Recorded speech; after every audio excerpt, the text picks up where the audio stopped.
તો વાત કરીએ બનાસકાંઠાની તો ધાનેરા નેનાવા હાઈવે ઉપર અકસ્માતની ઘટના બની છે, જ્યાં થાવર પાસે દુકાનમાં ટ્રક ઘૂસી જતા ચકચાર મચી ગઈ હતી। જ્યાં ટ્રક દુકાનમાં ઘૂસી જતા ભારે નુકસાન થયું હતું, ત્યારે મોડી રાત્રે આ ઘટના બનતા અફરાતફરીનો માહોલ સર્જાયો હતો। જ્યાં ટ્રક ચાલકે કેફી દ્રવ્ય પીને ચલાવતો હોવાની ચર્ચા છે, ત્યારે ઘટના બાબતે ધાનેરા પોલીસને જાણ કરવામાં આવી છે। ત્યારે દિવસે ને દિવસે અકસ્માતોની ઘટનામાં વધારો થઈ રહ્યો છે। કેટલાક ડ્રાઈવરો દ્વારા જે નશામાં ડ્રાઇવિંગ કરવામાં આવતું હોય છે, ત્યારે વધુ એક અકસ્માતની ઘટના બની છે બનાસકાંઠામાં, જ્યાં બનાસકાંઠાના ધાનેરા નેનાવા હાઈવે ઉપર આ ઘટના બની છે, જ્યાં થાવર પાસે દુકાનમાં ટ્રક ઘૂસી જતા ચકચાર મચી ગઈ હતી।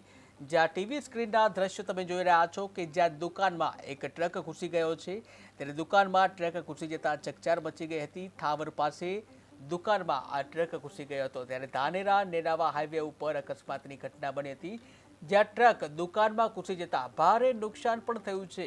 મોડી રાત્રે આ ઘટના બની હતી, જ્યાં મોડી રાત્રે આ ઘટના બનતા અફરાતફરીનો માહોલ પણ સર્જાયો હતો।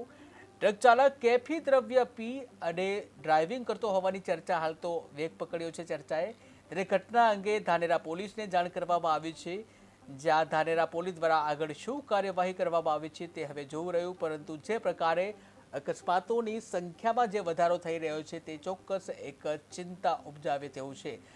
જ્યાં ધાનેરા અને નેનાવા હાઈવે છે, ધાનેરા નેનાવા હાઈવે પરની આ ઘટના છે, જ્યાં ટ્રક દુકાનમાં ઘૂસતા ભારે નુકસાન પણ થયું હતું।